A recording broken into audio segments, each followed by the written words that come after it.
अस्सलाम वालेकुम। आज हम आपको एक बड़ी खबर के बारे में आगाह करने के लिए जा रहे हैं। जैसा कि तालीमी साल के 5 माह गुजरने के बाद भी बच्चों को किताबें नहीं मिल सकी।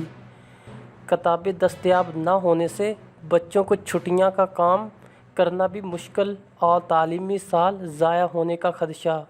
बच्चों को कुतुब की फराहमी न होने के ख़िलाफ़ पंजाब असम्बली में करारदाद जमा।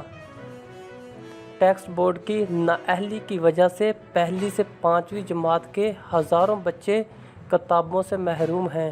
किताबें दस्तयाब न होने से बच्चों को छुट्टियों का काम करना भी मुश्किल हो गया। तालीमी साल के 5 माह गुजरने के बाद भी बच्चों को किताबें नहीं मिल सकी।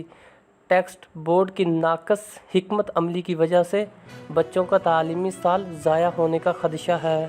ये ईवान मुतालबा करता है वज़ीर आला पंजाब बच्चों को बरोवक्त कुतुब फराहम न करने का नोटिस ले और बच्चों को कुतुब की फराहमी न होने के ख़िलाफ़ पंजाब असम्बली में करारदाद जमा। अगर आप चाहते हैं कि आपको हुकूमत पाकिस्तान की तरफ से गवर्नमेंट टीचर्स, गवर्नमेंट मुलाजमीन और स्टूडेंट्स के बारे में रोज़ाना की नई नई पॉलिसियाँ और अपडेट्स इंफॉर्मेशन और पाकिस्तान के मौजूदा हालात के बारे में आप तक इंफॉर्मेशन पहुंच सके तो आप हमारे चैनल को सब्सक्राइब कर दें ताकि गवर्नमेंट ऑफ पाकिस्तान की तरफ से आने वाला हर नोटिफिकेशन आप तक सबसे पहले पहुंच सके।